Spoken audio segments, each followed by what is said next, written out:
The Israeli army has ordered Palestinians sheltering in Gaza's southern city of Khan Younis to move to the so-called humanitarian zone in al-Mawasi.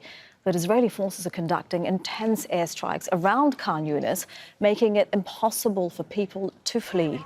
The evacuation order comes after rockets were fired into Israel from Gaza on Friday for the first time in a month. They landed in the southern city of Ashkelon. And an Israeli airstrike has targeted a house east of Khan Younis. At least 14 Palestinians have been killed in the attack in the town of Abasan. Their bodies and the injured have been taken to the already overwhelmed Nasser hospital. Let's bring in our correspondent, Hani Mahmoud. He's joining us live from Deir el-Balah in central Gaza. Hani, we have been looking at frantic scenes of patients being rushed to hospitals after deadly attacks.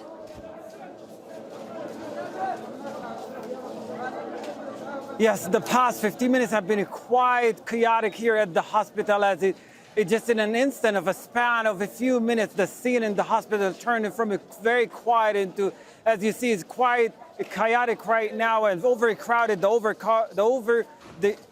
courtyard of the hospital is overcrowded with people. People were actually rushed from the shelter that is nearby the hospital. That's an evacuation center, the western part from the hospital all the way here, and also the displaced population inside the hospital. At least 3 bombs fell on this shelter. The number of ambulance, almost every single ambulance vehicle here, including civilian vehicles, rushed to the site. As we were told, this is an overcrowded shelter with many displaced families were inside when the attack happened. We literally seen children coming in pieces, shredded inside, wrapped in white sheet or inside a plastic bag, pouring into the hospital. The ambulance are still bringing more of the injuries, more of the casualties from the shelter that is nearby. The explosion was quite loud. It shook the area. As it felt more of like a quake bombs that fell on the shelter. We don't know exactly how many people, but the ambulance kept rushing, keep being dispatched to the shelter and bring back more of the casualties. At least 1,000 people were inside this shelter. That's the estimation that we have. It also has many of the tents that were set up at the vicinity of this school. Now, evacuation centers and areas are designed this way. People try to set up their tents near to each other. They have comfort when they have their own family members around them or people from their neighborhoods from where they were displaced. But as you see here, the scene, that's a crying mother right here at the ambulance. Just looking at the casualties here, trying to identify if any of their family members who were in the school are inside this vehicle. Yeah, Hani, it sounds like you have really been witnessing unspeakable scenes of devastation, of unspeakable injuries where you are, and we have been watching those live pictures from where you are the last 15 minutes, and what we are seeing now, an ambulance coming in, hundreds of people around it, patients being brought into the hospital. We have been watching those scenes, ambulance after ambulance, getting to that hospital for at least the last 15 minutes. Hani, can you tell us about the attack that you are talking about? You're saying it took place on a shelter. Is this the same as the attack in the town of Abasan?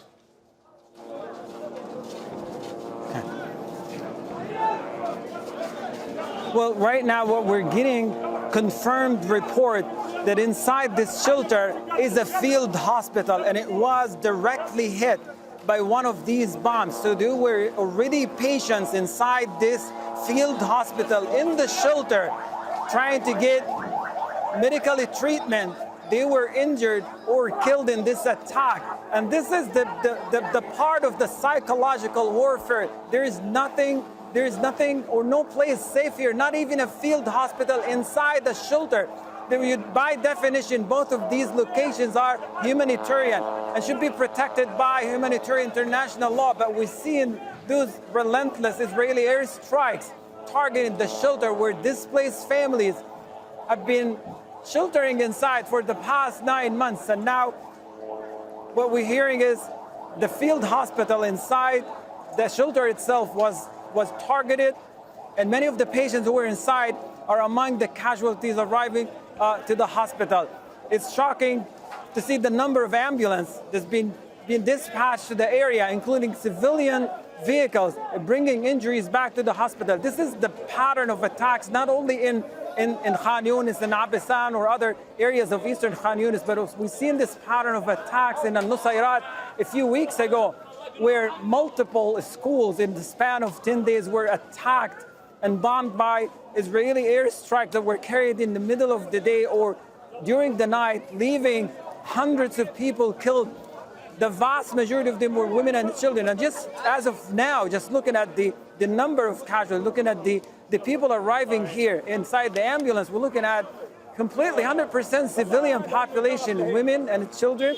People who are not injured, they're fully covered with the dust of the bombs and the buildings. And you can see that's already a dead person brought from the hospital and rushed out for burial. But also we're seeing children and women and elderly soaked fully in blood, with their clothes apart from the bodies that arrived in pieces, fully shredded inside the hospital. This is the same exact pattern that we've seen over and over. This is in no way a collateral damage. This is intentional. This is deliberate. A shelter full of displaced civilians, displaced families, a field house. With the kind of technology employed in this war, there is no way to make mistake unless somewhere in the chain of command, someone thought it was okay to bomb and to kill civilians sheltering inside an evacuation centers and patients inside a field hospital. And Hani, I just want to warn our viewers that there is a possibility that we will see graphic images on our screens, because these are live pictures coming to us from where our correspondent Hani is, outside Al-Aqsa Hospital in Deir el-Balah, where there are many people, many ambulances coming in after another deadly attack on a shelter close to where our correspondent is.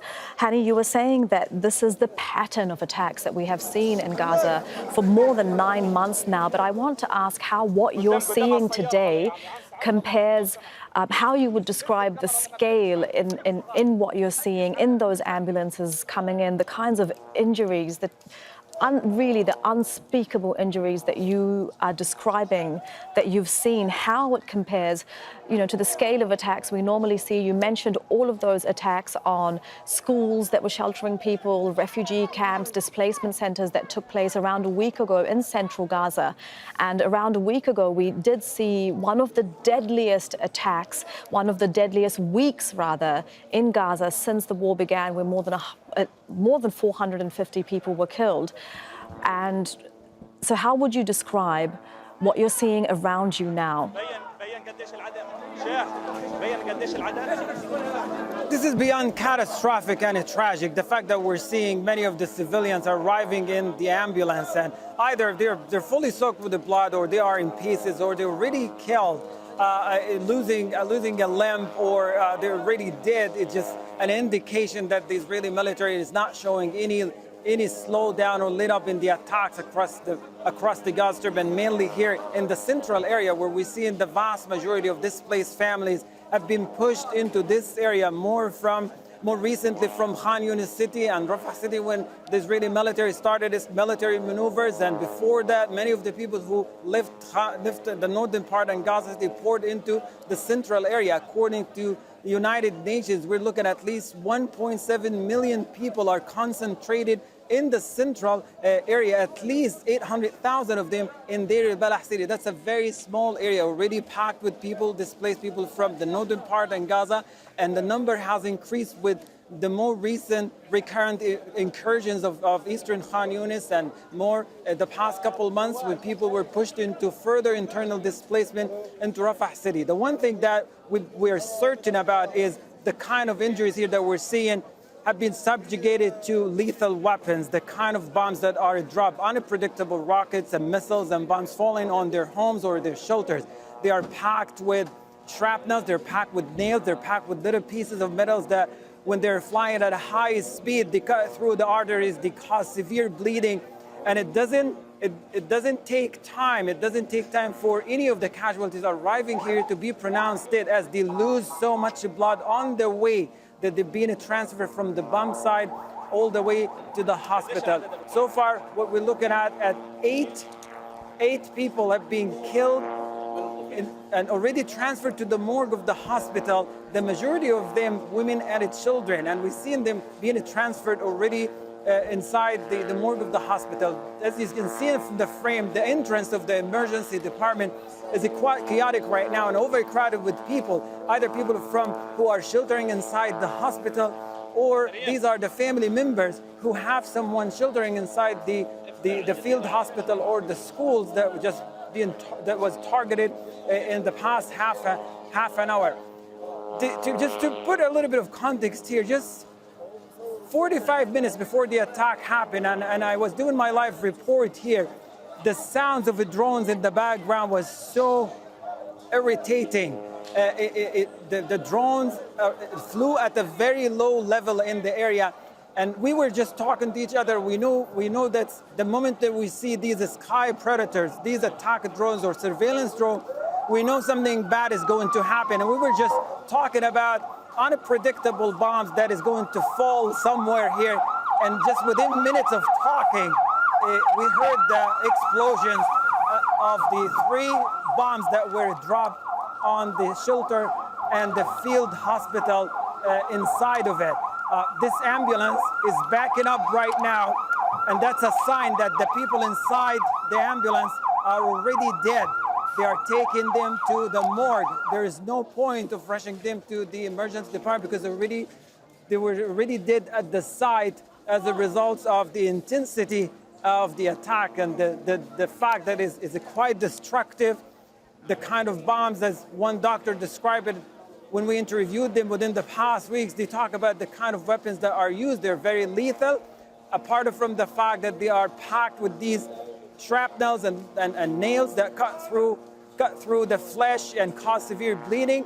It also causes severe burns, and those burns, unfortunately, with the lack of medical supplies, necessary pain medicine, most of the time people do not have a chance of surviving these severe burns and die within days, within a week maximum of their arrival to the hospital. And there are cases that we documented at the ICU in the past couple of weeks of people arriving, and within a couple of days they died because of the severe burn.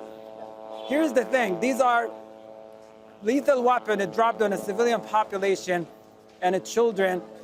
There is no way that they're going to survive the attacks. We are here at the hospital. We could feel the intensity of the explosion. Imagine the people who were inside the shelter who had to experience this firsthand. What have gone through their heads when it happened? Hani, thank you We're very getting much. a report now. Inside this ambulance, there are 6 more people brought to the hospital already dead from the bombed side. That just increased the number into 14 people right now. 14 people, and we were told there are children inside this ambulance vehicle here to my right side. All right, so 14 people killed on an attack where people were sheltering and where there was a medical point. Hani, thank you very much for that. For now, that is Hani Mahmoud, our correspondent in Deir el-Balah. He is outside that hospital that we are looking at live pictures of, where a great number of injured people have been rushed following that attack. Hani, thank you. Make sure to subscribe to our channel to get the latest news from Al Jazeera.